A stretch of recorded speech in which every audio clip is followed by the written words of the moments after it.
ఒక దేవాలయం కోసం యుద్ధం జరుగుతోంది. రాకెట్ లాంచర్లు మిస్సైళ్లు విసురుతున్నాయి. F-16 యుద్ధ విమానాలు గగనాన్ని చీల్చుతున్నాయి. సరిహద్దు వద్ద సైనికులు ఎదురెదురుగా నిలబడ్డారు. ఆగండి, భయపడకండి, ఇవన్నీ మన దేశంలో కాదు, కానీ మన సంస్కృతి కేంద్రంగానే ఇవన్నీ జరుగుతున్నాయి. ఏంటి నమ్మట్లేదా? అయితే వినండి. బౌద్ధ దేశాలైన థాయిలాండ్, కంబోడియా మధ్య ఘర్షణ రాజుకుంది. ఒక హిందూ దేవాలయం కోసం ఈ రెండు దేశాలు యుద్ధానికి దిగాయి. ఈ వివాదానికి కేంద్రంగా ప్రిహవిహియర్ శివాలయం నిలుస్తోంది. ఈ గుడి డాన్ గ్రెక్ పర్వతం మీద అద్భుతంగా నిలిచిన శిల్పకళా వైభవం. ఇది 11వ శతాబ్దంలో కంబోజ రాజులు నిర్మించిన శైవ దేవాలయం.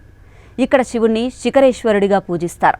ఈ గుడి స్థలాన్ని చూసిన ఎవరైనా ఒక్క క్షణం కూడా ఆలోచించకుండా ఇది దేవతల నివాసమని తేల్చేస్తారు.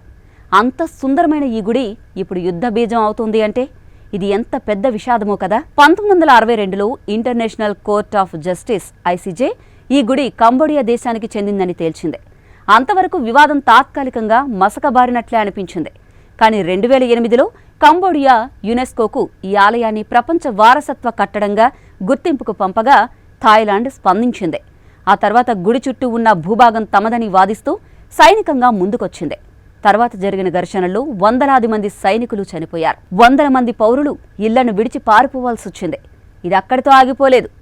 జూలై 24, 2025 ఇప్పుడు మళ్లీ అదే చాప్టర్ తిరిగి తెరపైకొచ్చింది.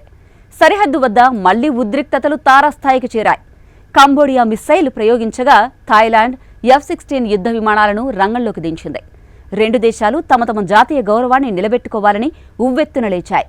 అది దేవాలయమా లేక దేశ గర్వానికై ఉవ్విళ్లూరుతోన్న పోరాట రంగమా? ఒక దేవాలయం మానవుల శ్రద్ధతో, భక్తితో నిలబడుతుంది. కానీ ఇప్పుడు ఆ గుడి చుట్టూ బాంబులు పేలుతున్నాయి. గుండెల్లో బుల్లెట్లు దూసుకెళ్తున్నాయి. శివుని ఆలయం శాంతి కోసం నిలవాలి, కానీ ఇప్పుడు దుఃఖానికి ప్రతీకగా మారుతోంది. శివుడి మందిరాన్ని కాపాడతామని చెప్పేవాళ్లు శివుని శాంతితత్వాన్ని మరిచి రక్తపాతం చేస్తే ఆ గుడికి అర్థమేంటి? ఇది నిజంగా గుడిని కాపాడాలి అన్న తపన, లేక రాజకీయ ఆటల కోసం మతాన్ని వాడుకునే యుద్ధమా?